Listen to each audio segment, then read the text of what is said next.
네, 안녕하세요. 성북학개론의 강성봉입니다. 네, 박수진입니다. 네, 박수진 팀장님 잘 지내셨나요? 아니 잘 못 지내고 있습니다. 또 왜 그러십니까? 또. 뭐 요새 너무 일이 많다 이거죠? 아니 그렇지는 않고요. 이제 가을이 되니까 아무래도 이제 행사들도 많아지고 문화활동 할 네네. 일이 많아져서 자연스럽게 좀 여름에 좀 한가했다가 조금씩 네네. 이제 바빠지는 것 같습니다. 잘 지내고 있습니다. 네, 또 청고마비의 계절인데요. 가을이라는 게 또 흔히 또 남자들의 또 심장에 두근두근거리는 뭐 가을 계절인데 혹시 가을을 타시나요? 가을 탄다고 생각이 되는 게 청고마비라고 했는데 지금 제가 살이 더 찌고 있습니다. 그래서 가을을 타는 게 뭐, 아닌가. 살찌는 걸로 따지면 뭐 저도 얼마 전에 직장 근처에 하도 살이 찌니까 복싱 학원을 한번 댕길까 갔더니 사람들이 많더군요. 다들 이 다이어트랑 건강에 대해서 신경을 많이 쓰는 것 같아요.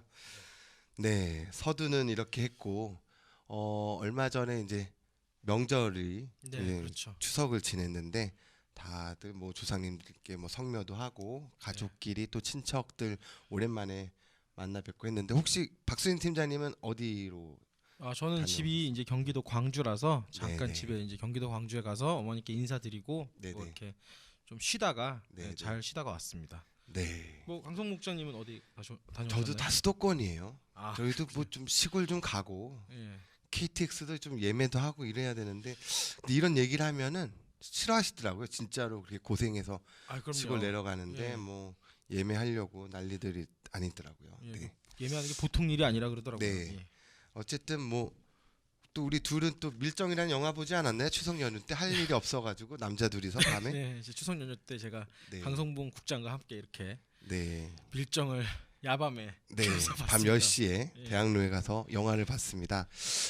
또 그 영화를 보면서 의열단 내용이 나왔는데 나중에 특집으로 또 준비를 하겠지만 그 밀정 영화에 나오는 뭐 김상옥이 역할을 하는 김장옥이라고 나왔는데 그 또 근거지라고 하는 게 이제 또 성북동 예. 쪽이더라고요. 삼선동이랑.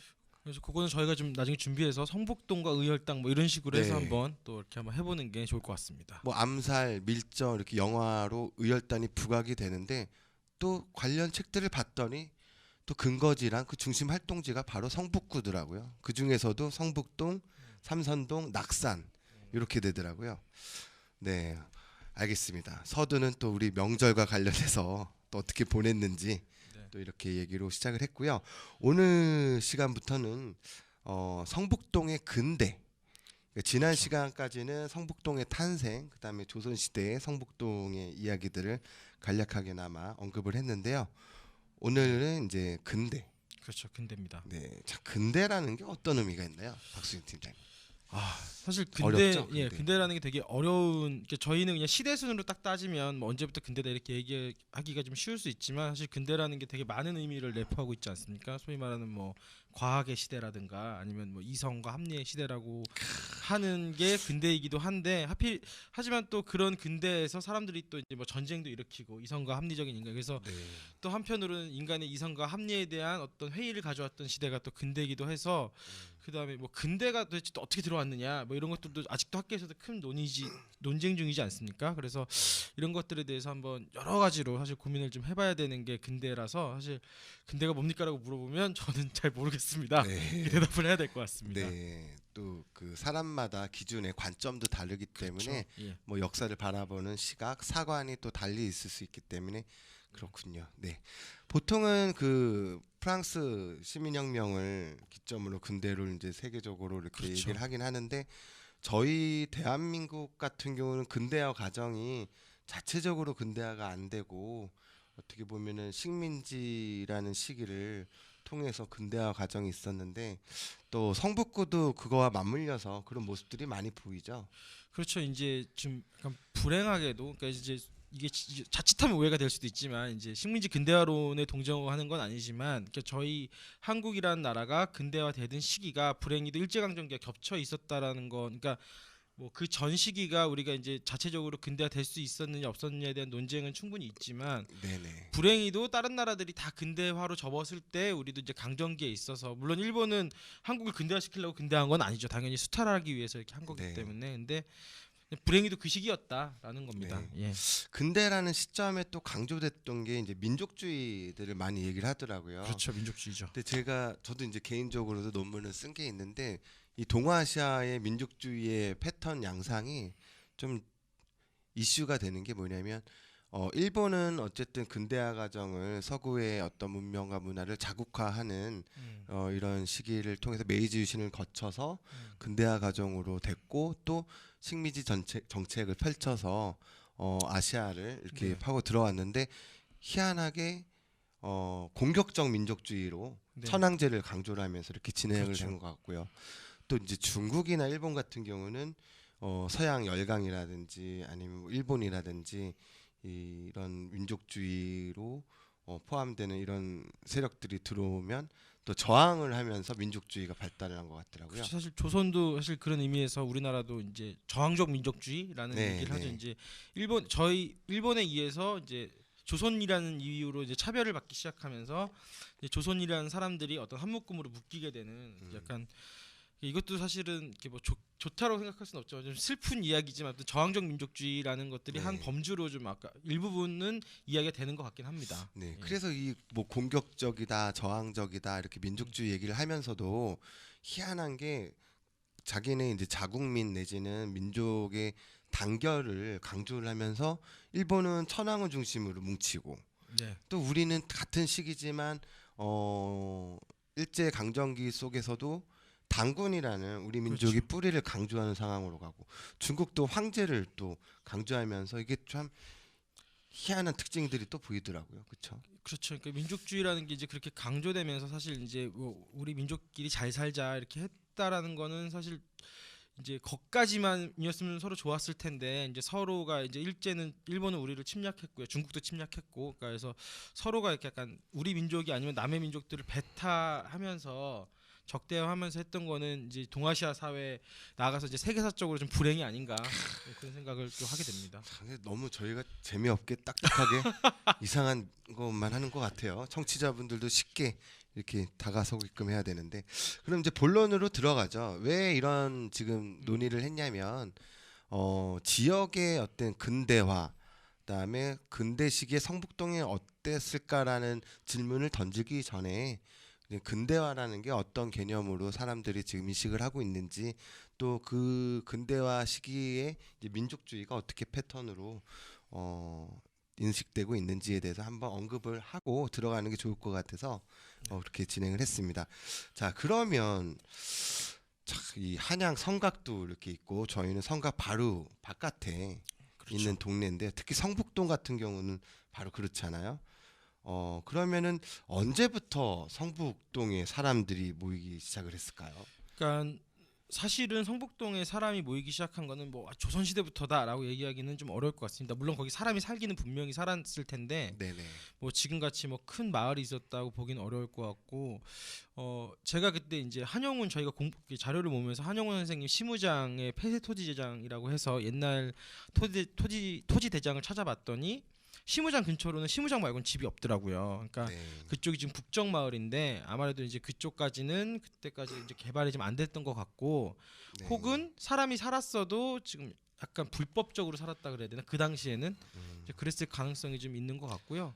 본격적으로 사람이 살기 시작한 거는 20년대 30년대 넘어가면서가 아닐까. 네. 근데 아까 전에 제가 보니까 강성모 목자님께서 이 인구 변화를 좀 조사를 하시는 네, 것 같은데 네. 아 그래도 지금 체킹을 하고 있습니다. 네. 이제 그 뭐 성북 구지라는 거나 아니면 뭐 네. 경성 시기에 일제 조사에 의한 걸 해보면 살펴보면 1915년에 성북동에 805명, 805명이 살았대요. 많이 안 사네요, 확실히. 그렇죠. 예. 1915년이 그랬는데 이게 나중에 보면 물론 20년대도 있지만 나중에 네. 이제 삼산으숙이나 뭐 서강훈의 활동 이런 걸 보면 인구도 많이 살고 있긴 했지만 1930년대 오면 1666명. 거의 2배가 뛰네요. 예. 네, 네, 네. 그렇죠. 예. 두 배인데도 그렇게 많은 건 아니죠. 그렇죠. 지금 한 동이 1666명이면 호로 따지면 5로 나누면 뭐 300호 좀 넘는 정도거든요. 그렇죠, 그렇죠. 왜냐하면 그 당시에 한 호가 평균적으로 인구를 따질 때 곱하기 5를 하더라고요. 예. 예, 그렇게 된 것 같고 나중에는 1933년도에는 589호.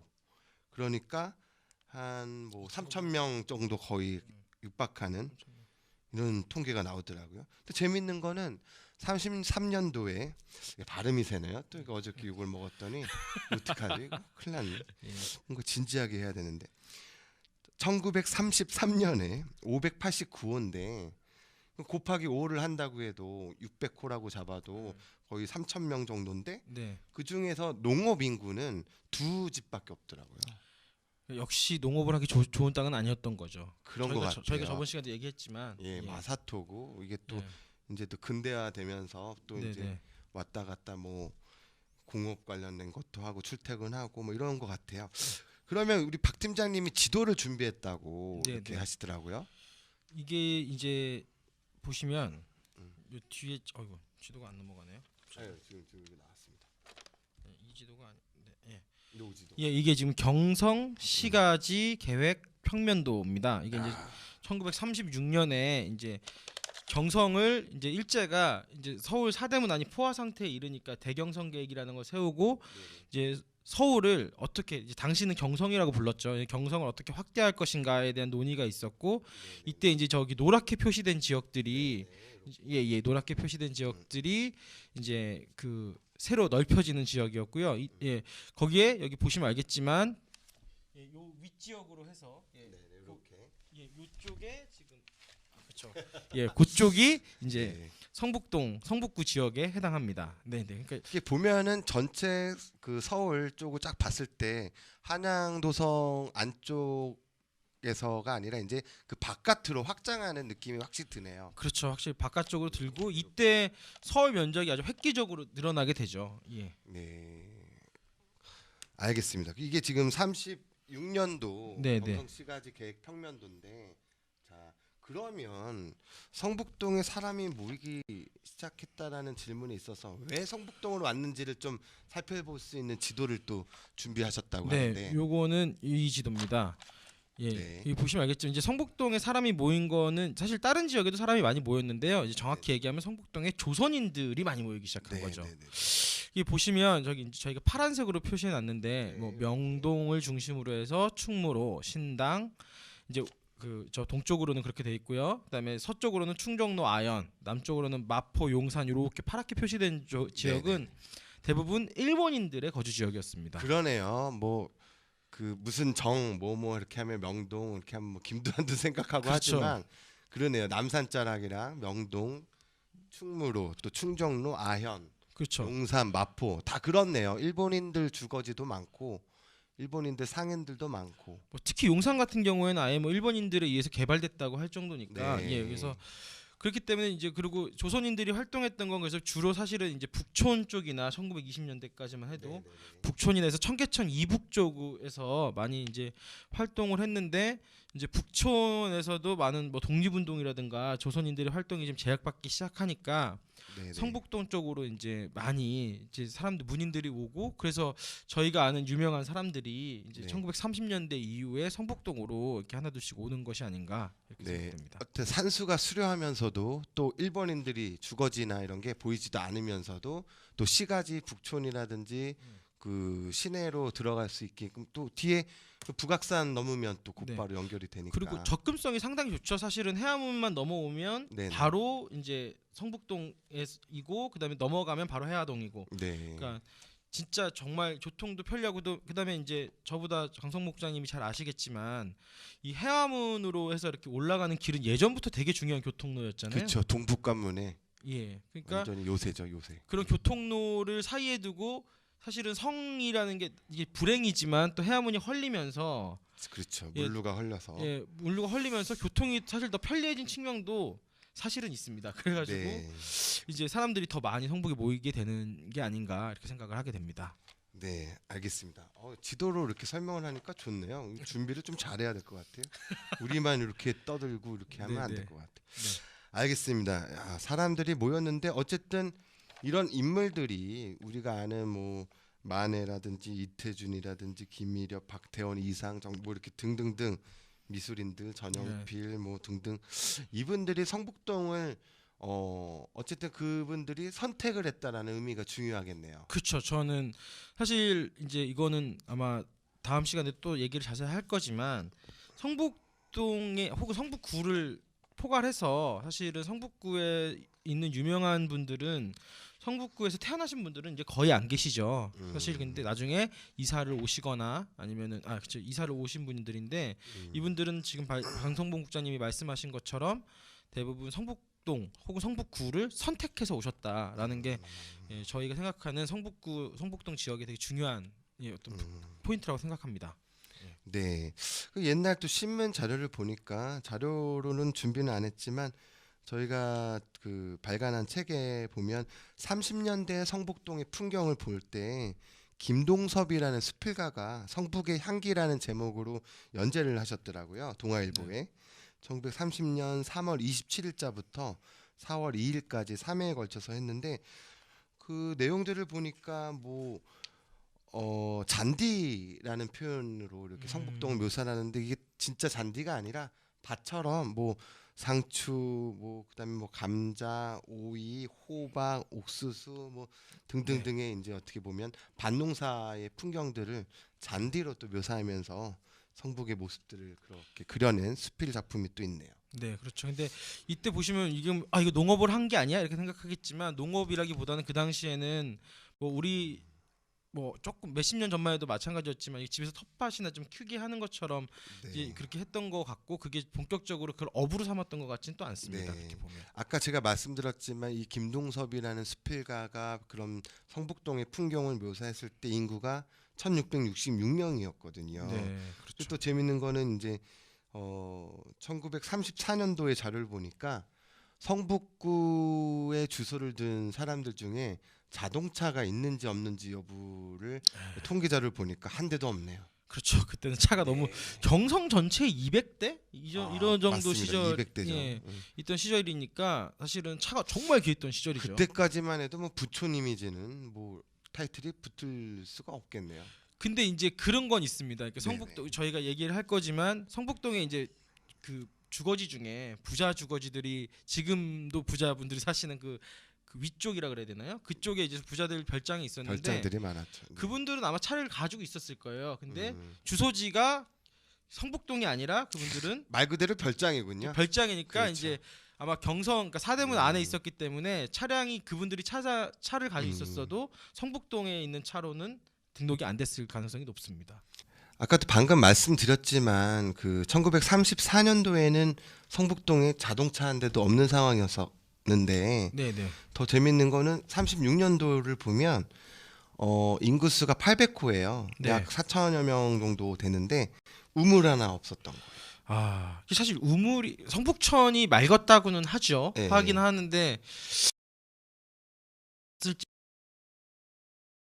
조금 살기 힘들었던 그렇죠. 느낌도 그러니까 뭐 없지 않습니다. 근대화 과정 속에서 뭐 네. 장티푸스나 이런 질병이나 전염병에 노출이 될 수 있기 때문에 또 주민들이 또 이런 수도 그런 거를 만드는 뭐 운동도 했다는데 그래서 요 시점에서 제가 박 팀장님한테 좀 질문을 드리는 게 뭐냐면 성북동 사람들이 어떻게 삶을 살았을까? 특히 제가 알기로는 지금도 저희 성북구에는 뭐 마을계획단이라든지 각 동별로도 그렇고 뭐 주민자치위원분들도 계시고 또 뭐 커뮤니티 이런 위원회라든지 단체들, 시민단체들 뭐 이렇게 등등 되게 많았는데 이 성북동의 근대화 시기를 보면 근대 시기 때 보면 이런 활동들이 또 많이 보이더라고요. 대표적인 게 어떤 게 있을까요? 대표적인 거는 지금 딱 생각나는 건 성북 구락부, 그러니까 성북 클럽이죠. 그렇죠. 성북 클럽. 구락부가 클럽입니다, 여러분. 그래서 성북 구락부가 있었고, 그다음에 성북 정회라는 게 있었습니다. 사실 두 개 다 되게 주민 자치 조직으로 대단한 조직이었는데, 먼저 생긴 거는 먼저 성북 구락부가 먼저 생겼죠. 1925년, 23년에 먼저 생긴 23년 정도인 것 같아요. 먼저 생겼고, 성북 정회는 이제 그보다 늦게 1936년 정도에 생긴 것으로 되어 있습니다. 자, 그러면은 그 성북 구락부 중에 대표적인 인물을 제가 알기로는 살펴보니까 서광훈이라는 인물이 나오던데요. 네, 그 서광훈이라는 분이 나오는데 사실 이렇게 저도 사실 찾고 좀 놀랐던 분이긴 한데 잘 알려진 분은 아니죠. 근데 네. 이분이 이제 성북동에서 성북구락부를 만들어서 이제 이끌면서 자치 활동을 하기도 하고요. 더 주목할 건 이분이 이제 형평사 운동이라는 거를 했습니다. 그렇죠. 예, 그 형평사 운동이라는 게 혹시 이제 생소하시는 분들도 그거 있으실 아닙니까? 수도 있는데, 그거 아닙니까? 암만 지위가 있지만 평등하게. 예, 맞습니다. 아. 형평이죠. 그래서 아니 그 박 팀장이 저한테 맨날 강조하는 거 아니에요? 그렇죠. 형이든 뭐 상사든 그렇죠. 똑바로 해 하면서 아니 뭐 같이- 그런 같이 대우를- 똑바로에는 그런 거 아니지만 아니에요? 서로 이제 의견은 동등하게 주고 받아야 된다 뭐 이 정도 얘기인데 네, 형평사 운동. 네. 사실 이게 이제 백정들이 이제 신분 차별은 우리가 이제 1894년에 그렇죠. 없어졌지만 신분제 폐지가 됐죠. 신분제 폐지가 됐지만 실질적인 신분적인 차별, 특히 백정들에 대한 차별은 아주 심하게 남아 있었기 때문에 이제 형평사 운동이라는 걸 백정들이 이제 하기 시작한 거죠. 그래서 백정들만이 아니라 당대 지식인들도 참여해서 네네. 백정들도 동등하게 대우를 해달라 네네. 이렇게 했던 건데 주목할 만한 건 이게 왜 하필은 성북동이었을까 이런 생각도 드는데 혹시 강성무 목자님 뭐 생각나시는 아이디어 같은 게 있으신가요? 어려운 건 또 왜 저한테 그렇게 떠넘기는군요. 성북동에서 아니 형평사 이 운동을 했을까? 서광훈이라는 분이 약간 사회주의 계열이더라고요. 운동도 하면서 또 성북동뿐만 아니라 아까 말씀하셨던 형평사 운동을 또 다른 지역이나 이런 데서 네네. 다 전국적으로도 이렇게 주도를 또 했던 인물이고 네. 또 아까 설명해주신 성북구의 그 자치적인 활동인 성북구락부의 네. 또 핵심 인물이 서광훈이더라고요. 그렇죠. 그래서 여기 성북구락부의 서광훈의 인물이 서광훈이라는 인물이 대단하다라는 걸 우리가 이제 지금 파악이 됐는데 그래서 또 집터를 또 찾았잖아요 저희가 그렇죠. 지금 집터를 찾았는데. 번지수로까지 이렇게 찾아가지고 근데 재밌는 건 아까 저한테 질문하셨듯이 왜 이 양반이 뭐 이런 형평사 운동을 하게 됐을까라고 이렇게 질문을 던졌는데 백정 얘기하니까 딱히 생각드는 거는 반촌 생각나네요. 거기 성균관 앞에 아 그렇죠. 그거 아닐까요?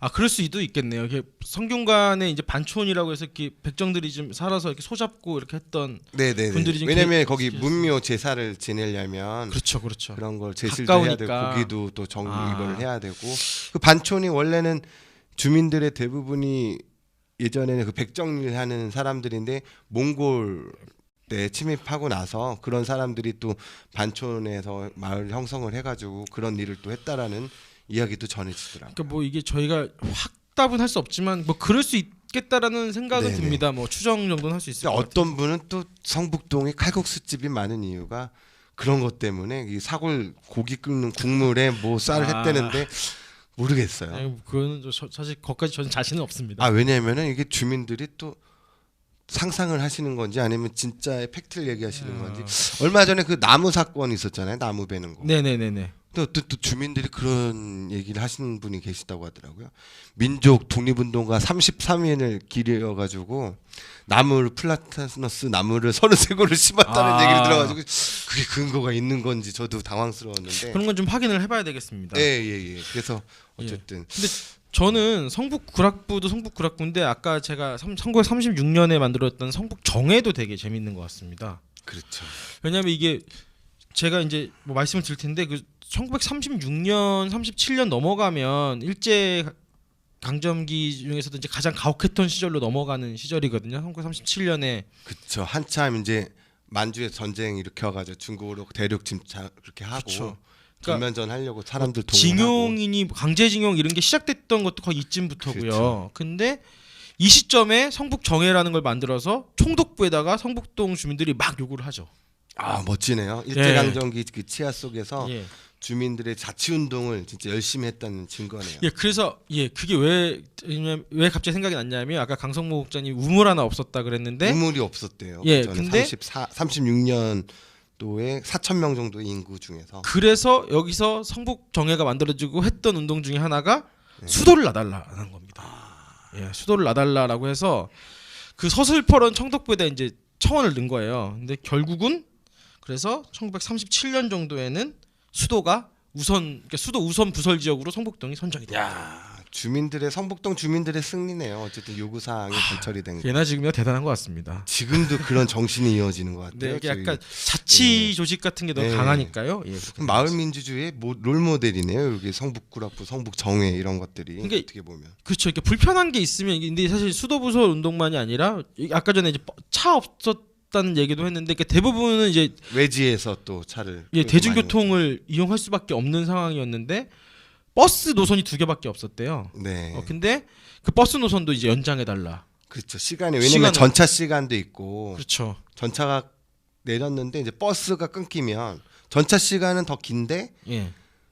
버스가 정작 없는. 그렇죠. 그러면 한참 걸어가는. 근데 그런 그때 상황이죠. 버스가 얼마나 중요했냐는 이태준 그러니까 여기 성북동까지 넘어오는 전차는 이제 41년 정도나 있어야 만들어지니까 그러니까 이태준 소설을 보면은 이태준이 이제 그 수연산방에서 나와서 이렇게 성북천 따라 내려와서 이제 출근하는 게 나오는데 지금 삼성교 쪽에서 버스를 탑니다. 네. 삼성교 쪽에서 버스를 타고 지금 이제 창경궁 앞으로 해서 창덕궁 앞까지 이렇게 지나가는 네네. 이게 나오는데 저희랑 똑같아요. 뭐가 똑같냐면 음.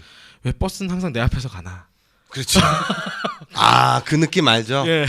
일은 급하게 죽겠는데 딱 횡단보도에 걸렸는데 내가 타려고 하는 버스는 지나가고 있죠 앞에서 이렇게. 아, 그 근데 심정이네. 이태준이 그걸 적어놨어요. 아, 작품 속에서. 예, 왜저 버스는 항상 내 앞에서 갈까? 나는 시간 맞춰서 나온 것 같은데. 태준이 형이나 저희나 뭐 별 차이 없네요. 그렇죠. 인간적으로는 뭐 예. 비슷하네요. 그러니까 이제 그렇게 버스가 중요했는데 그래서 그런 버스를 시간을 이제 연장해 달라고 요청하기도 했고 또 하나는 뭐 그런 것도 했다 그러죠. 요정을 더 설치하지 말아 달라. 네. 그래서 뭐 그런 것도 하고 해서 더 대단한 건 이런 대부분의 요구들을 관철해냈다는 것 같습니다. 네, 알겠습니다. 또 재밌는 게 그 은벽정이라는 네. 이런 거 관련해 가지고 또 성북정회가 네. 또 어떤 운동을 또 펼쳤다고 하던데. 그러니까 은벽정은 사실 이게 역사적으로 조금 더 좀 봐야 되는데 은벽정이라는 데가 뭡니까? 우리 청취자분들이 예, 이렇게 은벽정이라는 게 이제 여기서 마침 보면 이제 요정의 대표적인 요정으로 나오는데 우리가 알고 있는 길상사 이전에 대원각처럼 예, 그렇죠. 그런 성북동에 요정. 있는 요정집. 근데 이제 그때 요정은 이제 좀 그냥 음식점이죠. 그때 아, 요정은 음식점. 그때 요정은 이제 그 음식점인데 좀 큰 음식점 같은 건데 네네.